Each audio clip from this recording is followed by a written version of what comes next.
Good morning, lovelies, and happy Friday. Is God on his throne? Let's talk about it. Jesus, coffee. So let's talk about delicious coffee. No, let's talk about, is God on his throne? And I'm going to go through a part of New Morning Mercies. Wow, did I feel conviction when I read this morning, and I'll tell you why. It's a fillet myself moment. So I want to go through first couple paragraphs in New Morning Mercies and kind of talk about it. So I disappointed myself yesterday. I failed to live up to my own standards. It hit me later that if I cannot live up to my standards, good morning, my mermaid, how can I ever hope to keep God's law? Let me unpack this moment for you. I was doing some of the reading that I have to do in order to do what God has called me to do. I was enjoying my peace and comfort. As I was reading, Luella, his wife, Paul David Tripp's wife, interrupted me to ask me a question. Immediately, I snapped at her that I was busy and didn't need to be disturbed.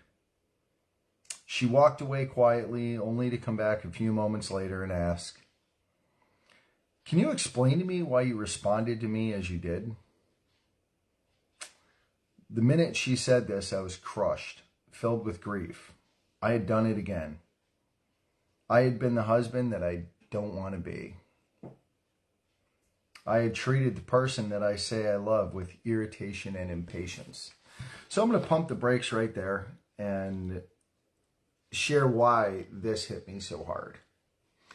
Because Tuesday night, as my mermaid and I were going to worship night, she had forgotten something. I ran in and grabbed it, brought it back out, pull out of the driveway, and then she'd forgotten something else. In my frustration and my irritation of pride and wanting to get to church stupidly early to sit in the spit zone, what did I do? I frustratingly drove back into the driveway. We have a violent little bump at the end of the driveway. It's the way they created the neighborhood. Don't ask me. Didn't stop, just drove right over it. So didn't do wonderful things for the suspension, that's for sure.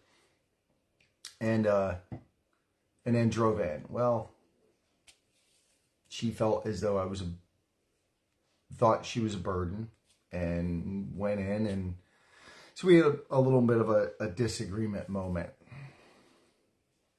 which we got over. But in that moment, I was him. I was exactly him in that moment. And that's not how we are supposed to love our spouses. Men, that's not how you love your wives. You humbly serve them and make sure that their needs are met before your needs are met. Because when we do what I did, God's not sitting in his personal throne inside. And when I say personal throne, you guys hear me talk about that God-shaped hole. Well, that is his throne in our heart.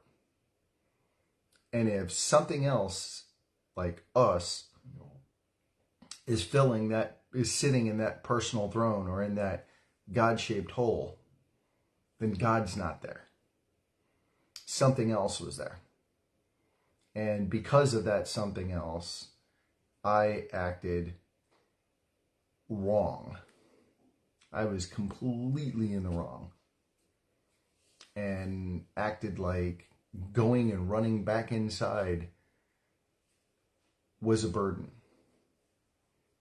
And it was going to make us later than I wanted to be. That's so stupid. I'm an idiot. Really, in that moment, I was being an idiot. And so was he. So, and he knows that, and that's why he was filled with grief. So, yeah, irritation and impatience over something so stupid when it's really not necessary to be irritated or impatient. Now, why did this happen? It is humbling to admit, but my problem wasn't a relationship problem, as mine wasn't. It wasn't a schedule problem, and it wasn't just a misunderstanding. No, I did what I did because I still have a worship problem. You see, all our hearts live and respond under the rulership of something. There are only two options, and hear this, guys. God on his personal throne in our heart, or something he created. And in that moment, that something he created was me. It's like, let me have that throne for a little bit. No, idiot. Let me say it this way. It is only when God is in his rightful place of rule in our hearts that people are in their appropriate place. So when he's on his throne doing what he should be doing and being where he should be in your heart, that everybody else is in their appropriate places. But it's when we start putting other things there that are, everybody else falls out of line. It's only until the king sits on his throne, and the ruler sits on his throne, that everybody else falls in line.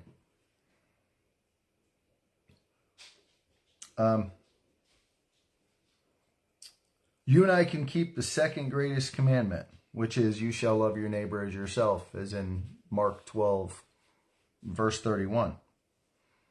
Only if we keep the greatest command. So we can love others only if we love him with all of our heart, soul, mind, and strength, as it says in Mark 12, verse 30. If God is not in his rightful place, guess who we insert in this place?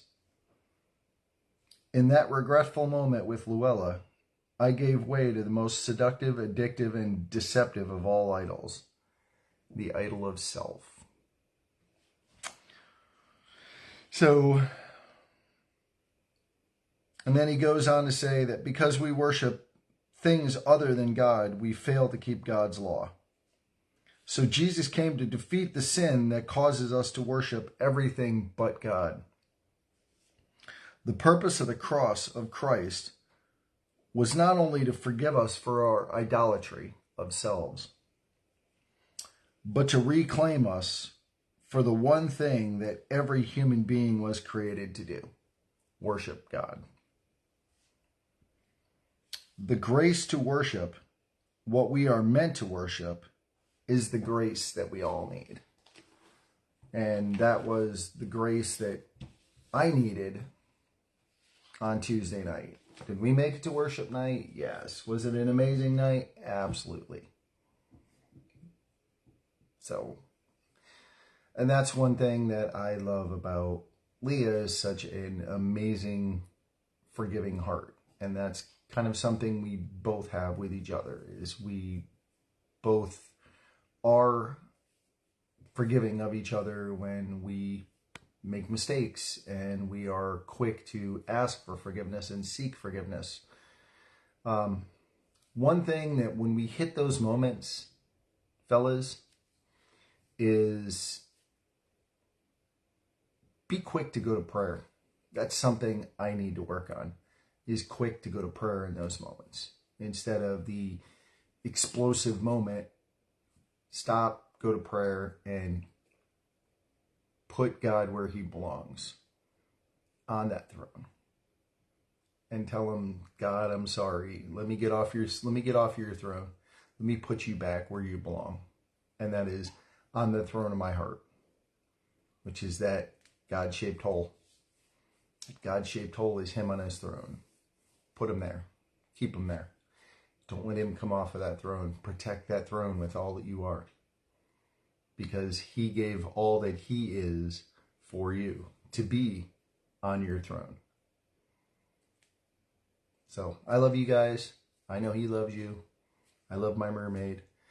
So we'll be back Monday with whatever Dad wants to talk about. You guys have a fantastic weekend. I love you guys. Hope you had a fantastic Turkey Day yesterday.